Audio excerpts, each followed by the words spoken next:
Muito bem, de volta aqui com o Gazeta Entrevista. Olha, tem uma pergunta aqui para o professor Nilson Euclides. É o Gleison, do bairro da Pista. Ele pergunta, a maioria dos eleitores votam por ideologia ou por modismo? Não, essa construção do voto, existem várias teorias sobre a questão da decisão do voto, mas nenhum voto dado tanto para o Bolsonaro, para o Lula, para a Marina, para qualquer outro candidato, ele é constituído de uma causa só. Você vai ter, na verdade, dentro de um voto desse, uma parte que é ideológica, uma parte que é racional, ou seja, o eleitor vota usando o voto numa perspectiva futura de conseguir algum benefício, seja ele através de políticas públicas ou às vezes até por remuneração, enfim. Tudo isso tem no voto. Então, hoje, o momento que nós estamos vivendo, se a gente pegar, por exemplo, o voto do Bolsonaro, vamos aqui para encerrar esse assunto do Bolsonaro, porque eu acho que a gente tem coisa mais importante para falar. Essa questão do voto do Bolsonaro, parte desse voto, que eu acho que é a minoria, eu já disse anteriormente, ele é constituído daquele eleitor que pensa como o Bolsonaro pensa. É uma minoria, mas ele vota no Bolsonaro porque acha que o discurso do Bolsonaro é um discurso que atende aquilo que ele entende, a visão que ele tem de sociedade. A grande maioria que está aí, digamos, nesse meio, né, é constituída de eleitores que estão votando no Bolsonaro, mas como um voto contrário ao que ele vê aí. Então ele enxerga o Bolsonaro como aquele cara que fala absurdos, mas que de repente fala alguma coisa que atinge diretamente aquilo a visão que ele tem da política atual. Os partidos, os compromissos, os escândalos, e vota no Bolsonaro numa perspectiva de que esse candidato é o candidato que pode promover a mudança. E tem a turma do dane-se, né? Não. Para usar uma palavra que dá para usar no decoro aqui. Esse daí é aquele que já apertou o botãozinho do dane-se. Então, vejam bem, só no voto do Bolsonaro a gente construiu aqui 3 categorias e poderíamos construir mais uma ou 2. Tá? Então, eu acho que o voto ideológico no Brasil hoje, se a gente pegar as eleições anteriores, nas últimos 3 pleitos, vamos chamar 2006, 2010, 2014, a gente acompanha que há um declínio do voto ideológico e o voto mais, digamos assim, racional, no sentido de que eu vou mudar porque eu tenho uma perspectiva futura de que vai melhorar a minha vida. Para fechar mesmo o assunto, professor, dá para desconstruir isso até a eleição? Ou seja, um segundo turno com os partidos mais equilibrados aí, centro-direita? Ou só pegando um gancho aqui na pergunta do Rogério, será que essa história de mito se esgota até outubro, 7 de outubro? Olha, as últimas pesquisas indicam que o Bolsonaro chega a 26% dos votos sem a presença do Lula. Eu acho que existem todas as condições dos partidos, os principais partidos aí, tanto de centro-direita como de centro-esquerda, promoverem uma mudança, enfim, conquistar mais eleitores. Mas eu acho que a posição do Bolsonaro hoje, para um segundo turno, ela está meio que consolidada. Agora, uma vitória já no segundo turno, eu acho um pouco provável. No primeiro turno, né? Estou falando do primeiro turno, um segundo turno com Bolsonaro, né, como digamos aí.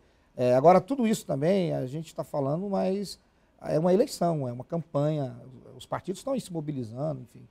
Deixa eu falar de eleições no Acre agora. Aproveitando o gancho de uma pergunta aqui de um telespectador que não se identificou, mas fala o seguinte, sobre uma tal de nota do Comando Vermelho, que não sabemos se é verdade, será que isso influencia a eleição no Acre? Agora, puxando a questão da violência, esse tema certamente está influenciando a eleição no Acre.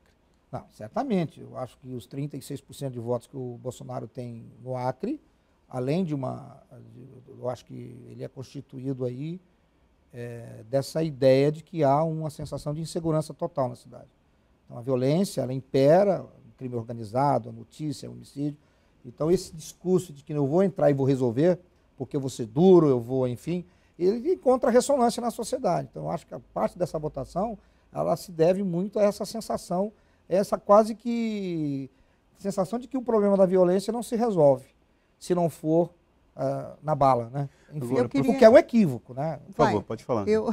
É porque, com relação a essa questão das facções, eu queria, assim, tenho sérias dúvidas a respeito e queria saber a sua opinião. É possível que um partido ou candidatos consigam fazer política aqui no Acre, dadas as condições que temos, sem fazer acordo com as facções?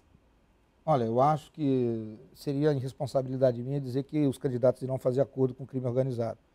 Eu acho que os governos, que seja quem for que ganhe o governo, vai ter que conviver e governar com a existência do crime organizado. Agora, qual o grau de relação que ele vai ter com esse crime organizado, qual é a estratégia que vai se utilizar, cada governo, cada proposta vai aparecer. Agora, vai ser extremamente complicado, porque isso não é um fenômeno no Acre, O crime organizado hoje ele tem dimensões e tentáculos em toda a sociedade brasileira, que vai desde o cidadão, do menino da periferia e até os mais altos graus e cargos da República. Então, a questão você vai ter que governar com isso. Como você vai combater, vai ter que ter muita inteligência. Muita inteligência e aquilo que fica até meio cansativo, a gente está sempre repetindo a mesma coisa, né? O Brasil precisa ter um projeto. O Brasil precisa ter um projeto, precisa ter um futuro. A gente precisa pensar o Brasil, a gente precisa pensar o Acre e ter um projeto de o que a próxima geração vai herdar. Os governos que estão aí sempre atentaram para medidas paliativas, manutenção de poder e pouco se preocuparam em fazer investimento em políticas que podem possibilitar, num futuro de médio e longo prazo, porque de curto prazo não há solução para isso.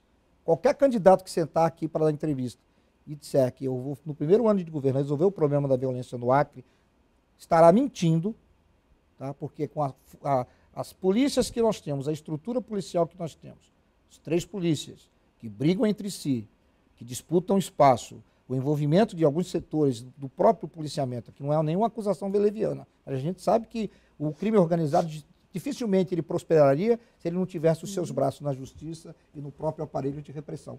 Então eu acho que o candidato que disser que em 1 ano vai resolver, em 2 não vai resolver. Isso é política para, no mínimo, 10 a 20 anos. E os outros assuntos, né? A questão econômica, que aqui no Acre também tem sido importante nesse debate. Um candidato diz que vai continuar o que está, o outro diz que vai abrir o Acre para o agronegócio, e aí vem o terceiro ali e fica entre uma coisa e outra. O terceiro diz que vai rasgar o Código Florestal e acabar com o IMAC. Quem é que disse isso? O Coronel Assim, Ulisses falou Coronel isso aí. Ulisses. O fato é assim, Rogério, eu sinceramente, eu avaliei, li de forma talvez superficial os programas de governo de todos os candidatos, mas eu sinceramente eu não vejo diferenças significativas de rumo. Assim, eu já falei isso aqui também, né? Talvez não fui voto vencido, mas qual é a diferença fundamental entre Marcos Alexandre e Gladson Cameli no que se refere especificamente à questão econômica? Vamos passar a pergunta para o cientista. Olha, eu acho que nunca uma eleição colocou a Frente Popular tão parecida com a oposição. Realmente é muito complicado. Mas eu acho que o tanto discurso do Marcos, que pode apostar num agronegócio, enfim, na ampliação das atividades voltadas para a pecuária, enfim, e do outro lado o Gladson, que já é filho de uma família de empresários e tal, eles apontam por uma possibilidade que eu acho que o Acre, nós não temos território, estamos localizados numa região que é extremamente difícil, então plantar soja, plantar milho aqui para vender e disputar com o Mato Grosso é bobagem, isso é estupidez. Nós precisamos apostar naquilo que a gente tem, não o discurso de florestania, que isso daí a gente sabe que é uma coisa que não tem sentido, mas apostar na inteligência, apostar nas possibilidades reais de investir em algo que possa agregar valor. Isso passa necessariamente por pesquisa, trazer para cá investimento que apontem, por exemplo, soluções na área de saúde, usando, por exemplo, as experiências das populações tradicionais, investimento em pesquisa para remédio, investimento em energia solar, investimento em turismo e, digamos, um turismo que esteja voltado não para vender aquilo que nós não temos, mas vender aquilo que nós realmente temos. Então, vejam bem, o Acre não há possibilidade de sair desse, digamos, marasmo com uma alternativa econômica. Qualquer candidato que sentar aqui e disser que vai tirar o Acre para o desenvolvimento com a estratégia de investir no agronegócio, que só no agronegócio, ele vai simplesmente repetir a dose, ou seja, enriquecer quem já é rico e desempregar cada vez mais. Se tem uma característica do agronegócio, que é interessante, concentração de renda e diminuição dos postos de trabalho. Porque a agricultura e pecuária que possa disputar mercado no Brasil e no mundo precisa de investimento em tecnologia. Quanto mais tecnologia, menor força de trabalho. Então, ou seja, nós estamos falando de um desemprego que vai ampliar. Então, nós precisamos pensar em alternativas que possam agricultura familiar, pequenas propriedades, médias propriedades. Não estou querendo dizer com isso que tem que acabar com a grande propriedade, porque seria utopia, né?